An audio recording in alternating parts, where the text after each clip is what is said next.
NTPC GK special class में आप सभी का स्वागत है। चलिए दोस्तों वीडियो को शुरू करते हैं। रायथू भरोसा ऐप किस राज्य ने लॉन्च किया था? तो दोस्तों याद रखिएगा, रायथू भरोसा ऐप लॉन्च करने वाले राज्य का नाम है आंध्र प्रदेश। पूना पैक्ट समझौता किसके साथ हुआ था? तो डिप्रेस्ड क्लास के साथ पूना पैक्ट समझौता किया गया था। अनुच्छेद 35A किस वर्ष जोड़ा गया है? तो मोस्ट इंपॉर्टेंट प्रश्न है। अगर हम बात करें इस प्रश्न की, अनुच्छेद 35A को हमारे संविधान में वर्ष 1954 में जोड़ा गया था। 32 बिट्स, तो दोस्तों यह 2 की पावर 32 के बराबर होगा। चंद्रयान प्रथम लॉन्च के समय इसरो के अध्यक्ष कौन थे? याद रखिएगा, चंद्रयान प्रथम लॉन्च के समय माधवन नायर इसरो के अध्यक्ष पद पर आसीन थे। अगला प्रश्न, किस देश के उपराष्ट्रपति को डिटेक्शन सेंटर भेजा गया है? राइट आंसर हो जाएगा मालदीव। अगला प्रश्न, रविया दुरई किसका नाम है? तो दोस्तों दिलरास बानो मेगम इस प्रश्न का हो जाएगा राइट आंसर। ज्ञानपीठ पुरस्कार विजेता को राशि के साथ किसकी मूर्ति दी जाती है? अगर हम बात करें ज्ञानपीठ पुरस्कार विजेता को जो धनराशि दी जाती है उसके साथ एक कांस्य प्रतिमा भी प्रदान की जाती है। अगला प्रश्न, गोदावरी नदी कहां से निकलती है? तो राइट आंसर हो जाएगा नासिक के पास त्र्यंबकेश्वर से गोदावरी नदी निकलती है। अगला प्रश्न, आरबीआई के नए एग्जीक्यूटिव गवर्नर का नाम क्या है? तो आप सभी जानते हैं कि वर्तमान समय में आरबीआई के जो एग्जीक्यूटिव गवर्नर हैं उनका नाम है शक्तिकांत। अगला प्रश्न, धर्म सभा के संस्थापक का नाम क्या है? तो याद रखिएगा, राधाकांत देव जो है वो धर्म सभा के संस्थापक थे। अगला प्रश्न, बारी दोआब किन दो नदियों के बीच में स्थित है? तो इसका राइट आंसर हो जाएगा रावी और ब्यास। याद रखिएगा दोस्तों, बारी दोआब जो है वो रावी और ब्यास नामक दो नदियों के बीच में स्थित है। अगला प्रश्न, मेसी नदी किसकी सहायक नदी है? तो याद रखिएगा, मेसी नदी महानंदा नदी की सहायक नदी है। आवर्त सारणी में ऊपर से नीचे के ओर जाने पर क्या समान रहता है? तो वैलेंसी इसका राइट आंसर हो जाएगा।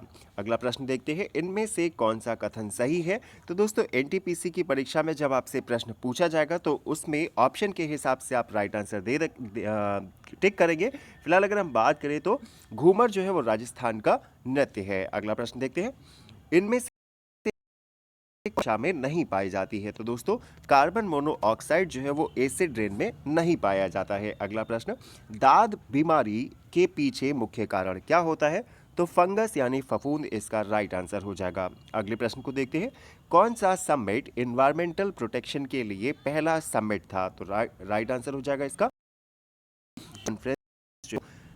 एनवायरमेंट प्रोटेक्शन के लिए पहला समिट था। अगला प्रश्न, यूएनओ को किस वर्ष नोबेल पुरस्कार दिया गया है? अगर हम बात करें एनटीपीसी की परीक्षा की तो नोबेल पुरस्कार से संबंधित एक प्रश्न लगभग हर शिफ्ट में पूछा जा रहा है और रिसेंट के अलावा 2018, 2014 में भी किसे किसे नोबेल पुरस्कार से सम्मानित किया गया है। तो आप लोग नोबेल पुरस्कार का अध्ययन बिल्कुल कायदे से करके जाइएगा। अगले प्रश्न को देखते हैं, odd one out choose one. तो दोस्तों 3, 4, 5, 6 आपको ऑप्शन दे रखे हैं और उसमें से कौन सा सबसे अलग है वह आपको बताना होगा। यह प्रश्न भी ऑप्शन के ऊपर ही डिपेंड करता है। चलिए दोस्तों देखते हैं अगले प्रश्न को।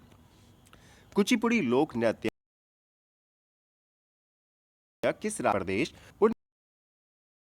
1900 इंडियन नेशनल कांग्रेस की अध्यक्षता किसके द्वारा की गई थी? तो मोस्ट इंपॉर्टेंट प्रश्न है। अगर हम बात करें इंडियन नेशनल कांग्रेस के जो अधिवेशन हुए उनमें कौन अध्यक्ष था और किस अधिवेशन में क्या निर्णय लिए गए हैं, एनटीपीसी पॉइंट ऑफ व्यू से बहुत ही इंपॉर्टेंट रहने वाला है।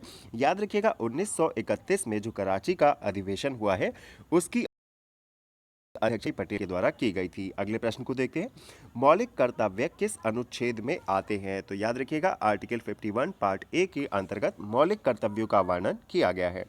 संविधान सभा का गठन किसके आधार पर हुआ है? तो राइट आंसर हो जाएगा कैबिनेट मिशन। कौन सी संचार उपग्रह नहीं है? तो यह भी प्रश्न जो है आपके ऑप्शन के ऊपर डिपेंड करता है। अगले प्रश्न को देखते हैं, सुंदरवन डेल्टा के बारे में कौन सा कथन गलत है?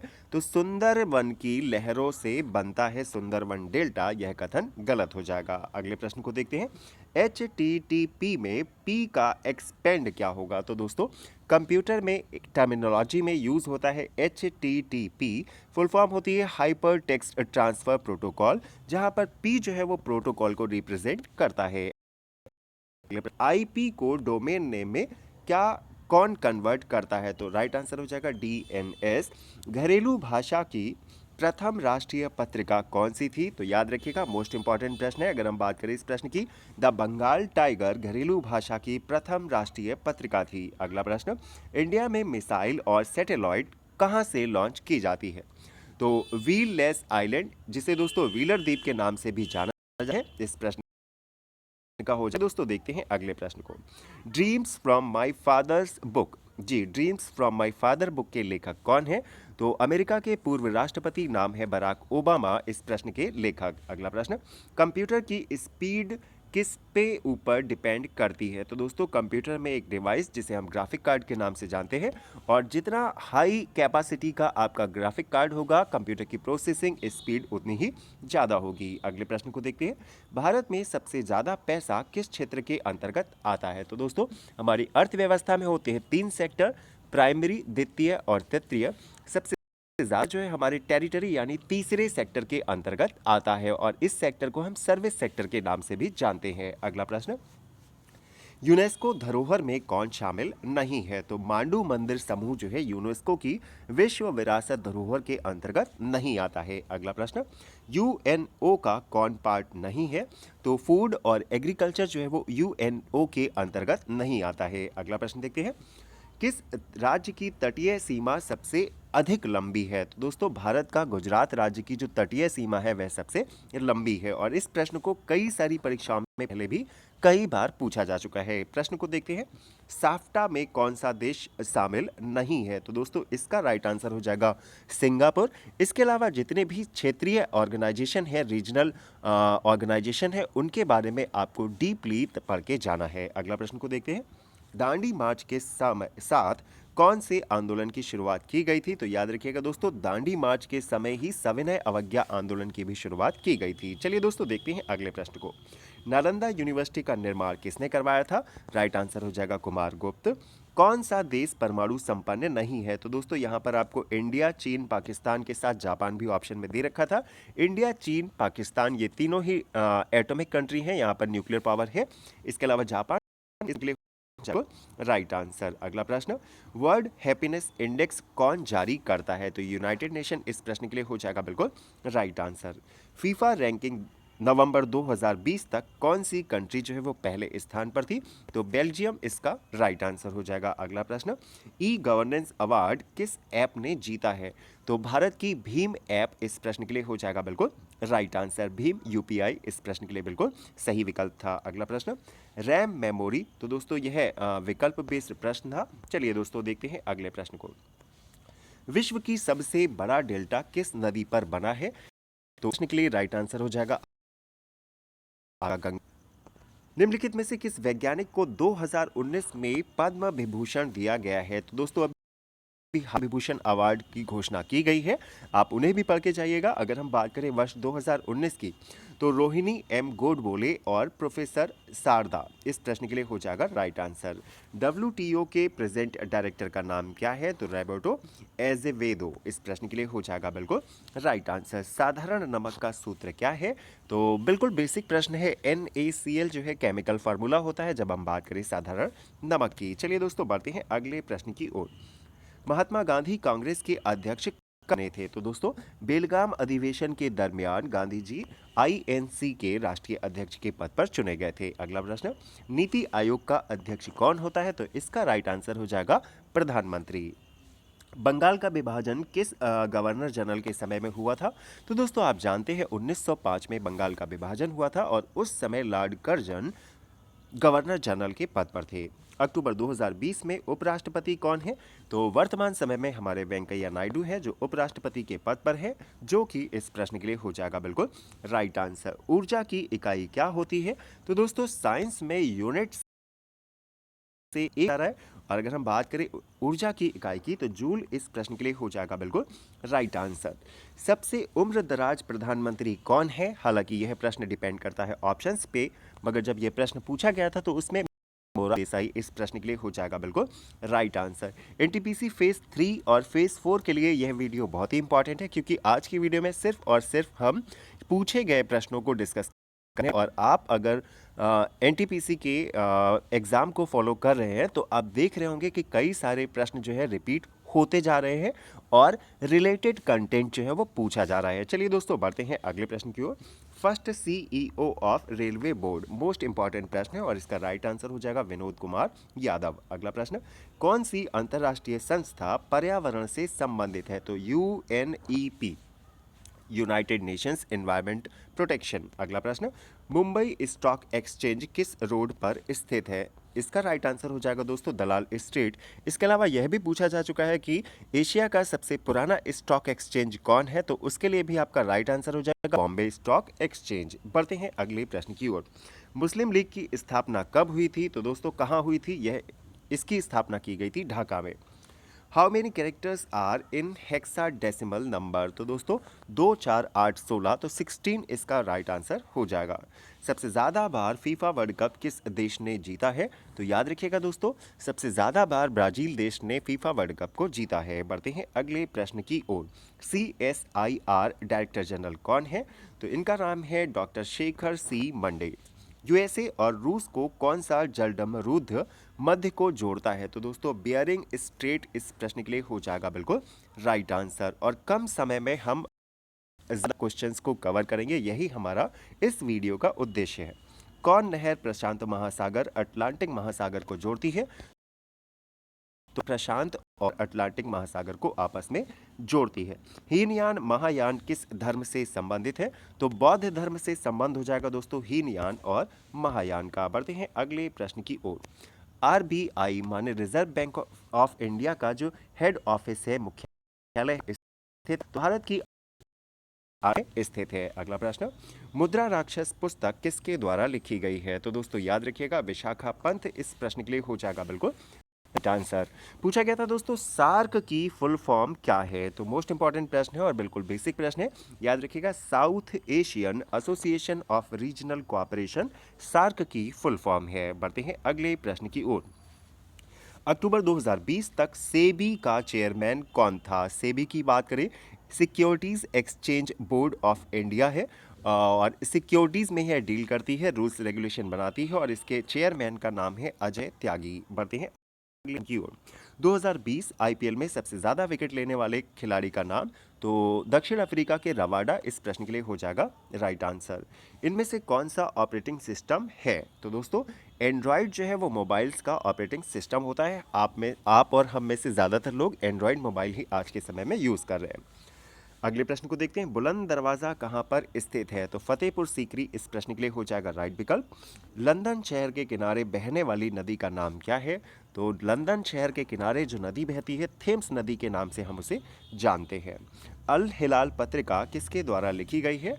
अब्दुल कलाम आज़ाद इस प्रश्न के लिए हो जाएगा राइट आंसर। कौन सी नदी पूर्व से पश्चिम की ओर बहती है? मोस्ट इंपॉर्टेंट प्रश्न है दोस्तों, क्योंकि ज़्यादातर नदियां इस दिशा में नहीं बहती हैं। नर्मदा इस प्रश्न के लिए हो जाएगा बिल्कुल राइट आंसर। यूनाइटेड किंगडम की दूसरी महिला प्रधानमंत्री का नाम क्या है? तो थेरेसा मे यूनाइटेड किंगडम की दूसरी महिला प्रधानमंत्री है। भारत के प्रथम चुनाव आयुक्त का नाम सुकुमार सेन। मेंढक का वैज्ञानिक नाम क्या होता है? तो राणा ट्रिगरीना इस प्रश्न के लिए हो जाएगा। का गठन कब हुआ था? एग्जिम बैंक एक्सपोर्ट और इंपोर्ट बैंक के नाम से भी जानी जाती है और इसका गठन किया गया था वर्ष 1982 में। सवाना, पेरियार, स्टेपी और फेन इनमें से कौन सा घास का मैदान नहीं है? तो दोस्तों याद रखिएगा सवाना, पेरियार, स्टेपी यह तीनों घास के मैदान है, जबकि फैन जो है वो घास के मैदान के अंतर्गत नहीं आता है। इसरो के द्वारा 2020 में कौन सा सैटेलाइट लॉन्च किया गया था? तो CMS-01 इस प्रश्न के लिए हो जाएगा बिल्कुल राइट आंसर। साइंस की बात करें तो दोस्तों बेसिक प्रश्न इस बार ज़्यादा पूछे जा रहे हैं। पूछा गया था आर्द्रता किस यंत्र से मापी जाती है? तो हाइग्रोमीटर इस प्रश्न के लिए हो जाएगा बिल्कुल राइट आंसर। लेड का सिंबल क्या है? तो लेड का सिंबल हो जाता है PB। जी याद रखिएगा लेड का सिंबल होता है PB। इनमें से सन 2006 में कौन सी योजना की शुरुआत की गई थी? भारत के ग्रामीण क्षेत्रों में बड़े स्तर पर रोजगार उपलब्ध कराने वाली योजना नाम है मनरेगा। इसकी शुरुआत की गई थी वर्ष 2000 में। की थी? तो जॉन सेफर्ड वेरन इस प्रश्न के लिए हो जाएगा बिल्कुल राइट आंसर। बढ़ते हैं अगले प्रश्न की ओर। मुद्रा हास्य पुस्तक किसके द्वारा लिखी गई थी? सुकांता गंगोपाध्याय इस प्रश्न के लिए हो जाएगा बिल्कुल राइट आंसर। टीसी फेज 3 और 4 के लिए आज की वीडियो बहुत ही इंपॉर्टेंट रहने वाली है। बढ़ते हैं अगले प्रश्न की ओर। केंद्र और राज्य के बीच संबंध जो है वो किस अनुसूची में सम्मिलित है? तो दोस्तों याद रखिएगा, राज्य और केंद्र के 11वीं अनुसूची में किया गया है। अगला प्रश्न, लिंगराज मंदिर किस शैली में निर्मित है? तो उड़िया शैली में निर्मित है लिंगराज मंदिर। 2019 में लोकसभा में बीजेपी को कितनी सीटें मिली हैं? तो दोस्तों सिर्फ बीजेपी को 303 सीटें मिली हैं लोकसभा के इलेक्शन में, जब बात हो रही है 2019 के इलेक्शन की। अगला प्रश्न, रूबी का रासायनिक सूत्र क्या है? एल्युमिनियम ऑक्साइड इस प्रश्न के लिए हो जाएगा बिल्कुल राइट आंसर। बाबरनामा किस भाषा में लिखी गई है? तो तुर्की भाषा में लिखी गई है बाबरनामा। विधानसभा परिषद पर बम फेंकने वाला कौन था? तो दोस्तों भगत सिंह और उनके साथ में थे वटुकेश्वर दत्त। यूएनओ के महासचिव एंटोनियो गुटरेस किस देश के हैं? तो दोस्तों इसका राइट आंसर हो जाएगा पुर्तगाल। अगला प्रश्न, खिलाफत आंदोलन किस स्थान से शुरू हुआ था? उत्तर प्रदेश की राजधानी लखनऊ इस प्रश्न आंसर। विधवा पुनर्विवाह अधिनियम किस वर्ष पारित किया गया था? तो मोस्ट इंपॉर्टेंट प्रश्न है। वर्ष 1856 में लॉर्ड कैनिंग के कार्यकाल में इस अधिनियम को पारित किया गया था, जो कि समाज सुधार के लिए एक अत्यंत आवश्यक अधिनियम था। बढ़ते हैं अगले प्रश्न की ओर। सीपीयू के अंदर उसका कौन सा भाग उसे कंट्रोल करता है? तो सीपीयू का प्रोसेसर जो है वो सीपीयू को कंट्रोल करता है। इनमें से कौन सा आग्नेय चट्टान का उदाहरण है? तो ग्रेनाइट इस प्रश्न के लिए हो जाएगा बिल्कुल राइट आंसर। बढ़ते हैं अगले प्रश्न की ओर। कंप्यूटर में फुल फॉर्म अधिकतर पूछी जाती है, पूछा गया था ALU की फुल फॉर्म क्या है?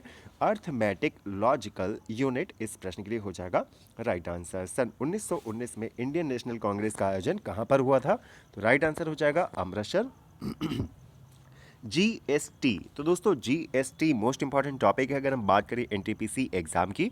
और जीएसटी जो है एक प्रकार का अप्रत्यक्ष कर माने इनडायरेक्ट टैक्स के अंतर्गत आता है। एससीओ की स्थापना कब हुई थी? वर्ष 2001 इस प्रश्न के लिए हो जाएगा बिल्कुल राइट आंसर। संपत्ति का अधिकार किस अनुच्छेद के अंतर्गत आता है? के अधिकार की तो अनुच्छेद 300 भाग ए। पवन ऊर्जा उत्पादन करने में कौन सा राज्य प्रथम स्थान पर है? तो याद रखिएगा दोस्तों, भारत का तमिलनाडु राज्य पवन ऊर्जा उत्पादन में पहले नंबर पे आता है। जोग जलप्रपात का दूसरा नाम क्या है? तो गरसोप्पा जलप्रपात या महात्मा गांधी जलप्रपात के नाम से भी हम जोग जलप्रपात को जानते हैं। क्राई संस्था का संबंध किससे है? तो बाल अधिकारों से संबंध हो जाएगा क्राई संस्था का। पुलित्जर पुरस्कार किस संस्था के द्वारा दिया जाता है? तो दोस्तों कोलंबिया विश्वविद्यालय इस प्रकार के इस प्रश्न के लिए बिल्कुल राइट। चलिए दोस्तों बढ़ते हैं अगले प्रश्न की ओर। और मोस्ट इंपॉर्टेंट प्रश्न अगर हम बात करें, अगर आप भी एनटीपीसी के 3rd फेज या 4th फेज में एग्जाम देने वाले हैं तो आज की वीडियो आपके लिए बिल्कुल आपके टाइम का फुल यूटिलाइजेशन और कम समय में कैसे आप ज़्यादा प्रश्नों को कवर कर सकते हैं। और आज की वीडियो से आपको यह भी पता चलेगा कि किस प्रकार के प्रश्न वर्तमान समय में एनटीपीसी की परीक्षा में पूछे जा रहे हैं। चलिए दोस्तों देखते हैं आगे को। आप स्थित है तो दोस्तों राइट आंसर हो जाएगा। यूएनओ का स्थायी सदस्य कौन है?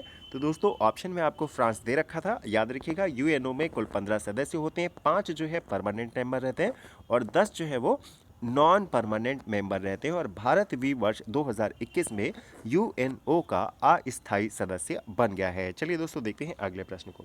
नई मंजिल परियोजना किससे संबंधित है? तो अल्प को शक्तिकरण से संबंधित है नई मंजिल परियोजना। अग्नि 5 की मारक क्षमता कितनी है? तो 5500 किलोमीटर से 5800 किलोमीटर अग्नि 5 की मारक क्षमता है। पूछा गया था दोस्तों इकोनॉमी से कि बैंक दर क्या होती है? तो याद रखिएगा रिजर्व बैंक ऑफ इंडिया जिस इंटरेस्ट रेट पे कमर्शियल बैंक्स को धन उपलब्ध कराता है उसे हम बैंक रेट के नाम से जानते हैं। आर्टिकल 368 किससे संबंधित है? तो संविधान में संशोधन से संबंध है अनुच्छेद 368 का। और इस प्रश्न को आप क्योंकि यह प्रश्न मोस्ट इंपॉर्टेंट है और कई बार पूछा गया है। माइक्रोचिप किस चीज से बनी होती है? तो याद सिलिकॉन। इब्न बतूता भारत किसके साथ आया था? तो मोहम्मद बिन तुगलक इसका हो जाएगा राइट आंसर। दोस्तों कोच को कौन सा पुरस्कार दिया जाता है? तो दोस्तों अर्जुन के गुरु थे द्रोणाचार्य और गुरुओं को सम्मानित करने के लिए द्रोणाचार्य पुरस्कार दिया जाता है। वित्तीय आपातकाल माने फाइनेंशियल इमरजेंसी किस आर्टिकल में संबंधित है? तो दोस्तों 360। सीपीयू का सॉफ्टवेयर भाग कौन सा है? तो दोस्तों प्रोग्रामिंग। काली मिट्टी कहाँ पर पाई जाती है? याद रखिएगा काली मिट्टी मुख्य रूप से महाराष्ट्र और गुजरात राज्य में पाई जाती है। Poverty and un British rule in India यह एक पुस्तक है और इसके लेखक का नाम पूछा गया था। तो दोस्तों poverty and un British rule in India जो है वो दादा भाई नौरोजी के द्वारा लिखित एक पुस्तक है। अगला प्रश्न, स्वच्छता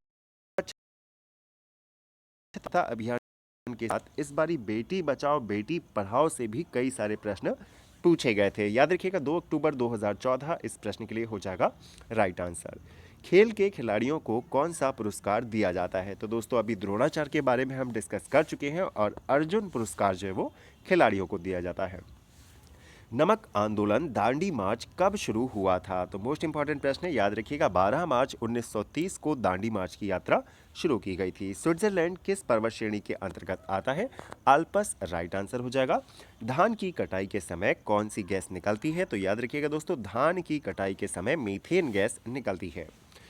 न्यायपालिका की विशेषता क्या है? तो दोस्तों न्यायपालिका जो है वो कार्यपालिका से बिल्कुल अलग है, दोनों में कोई कनेक्शन नहीं है, हालांकि कोऑर्डिनेटेड रूप से सबका उद्देश्य एक ही है। अगला प्रश्न, आवर्त सारणी किसने बनाई? तो दोस्तों मोस्टली और मेंडलीव, ये ऑप्शन के आपके ऊपर डिपेंड करेगा क्योंकि नई और पुरानी आवर्त सारणी वो प्रश्न के ऊपर डिपेंड करेगा।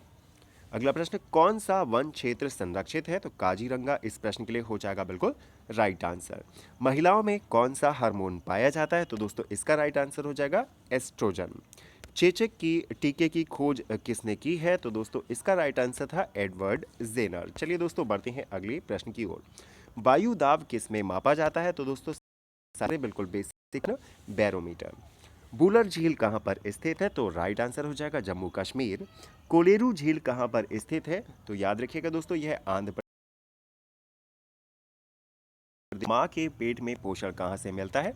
तो गर्भनाल जिसे प्लेसेंटा के नाम से भी जाना जाता है। इस प्रश्न के लिए हो जाएगा बिल्कुल राइट आंसर। ध्वनि की तीव्रता का मात्रा क्या है?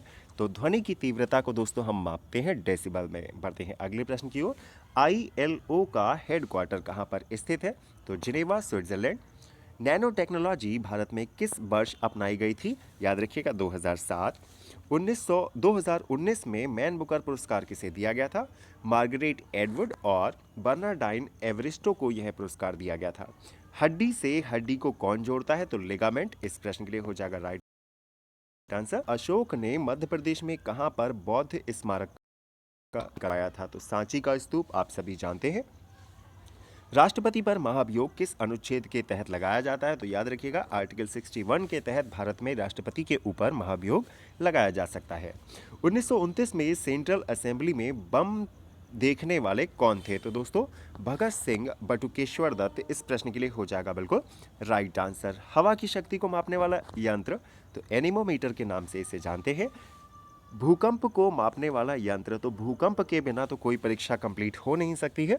याद रखिएगा सिस्मोग्राफ इस प्रश्न के लिए, सिस्मोमीटर इस प्रश्न के लिए हो जाएगा बिल्कुल राइट आंसर। IMF माने इंटरनेशनल मॉनेटरी फंड में वर्तमान समय में कितने देश हैं? तो 190 इस प्रश्न के लिए हो जाएगा राइट आंसर। काठियावाड़ प्रायद्वीप कहाँ पर स्थित है? गुजरात। कैलाश सत्यार्थी किससे संबंधित हैं? तो दोस्तों याद रखिएगा कैलाश सत्यार्थी जो है बचपन बचाओ आंदोलन से संबंधित है और बच्चों के विकास के लिए, संरक्षण के लिए इन्होंने बहुत सारे काम किए हैं। बढ़ते हैं अगले प्रश्न की ओर। 2019 में भारत रत्न किसे दिया गया था? तो याद रखिएगा भूपेन हजारिका, नानाजी देशमुख और हमारे पूर्व राष्ट्रपति श्रीमान प्रणब मुखर्जी इस प्रश्न के लिए राइट आंसर हो जाएगा। ध्वनि का एक रूम से दूसरे रूम में सुनाई देना किसके कारण होता है? तो याद रखिएगा अपवर्तन के कारण ऐसा होता है। राष्ट्रीय मानव अधिकार आयोग के अध्यक्ष कौन है? राइट आंसर हो जाएगा HL दत्ता। IDN की फुल फॉर्म पूछी गई थी, तो इंटरनेशनलाइज्ड डोमेन नेम इस प्रश्न के लिए हो जाएगा राइट आंसर। 24वें जैन धर्म के तीर्थंकर का नाम पूछा गया था। याद रखिएगा महावीर स्वामी। और आज का अंतिम प्रश्न जो कि आपके लिए होमवर्क है, गुप्त वंश के बाद कौन सा राज्य आया था? जी, गुप्त वंश के बाद कौन सा राज्य आया था? तो यह आप हमें कमेंट बॉक्स में कमेंट करके जरूर पता के लिए आपको डिस्क्रिप्शन बॉक्स में हमारे टेलीग्राम ग्रुप का लिंक मिल जाएगा। अगर आप इन प्रश्नों की पीडीएफ चाहते हैं तो आप हमारे टेलीग्राम ग्रुप को ज्वाइन करके वहां से पीडीएफ प्राप्त कर सकते हैं। मिलते हैं अगली वीडियो में कुछ ऐसे ही इंपॉर्टेंट प्रश्नों के साथ। तब तक के लिए नमस्कार। जय हिंद, जय भारत।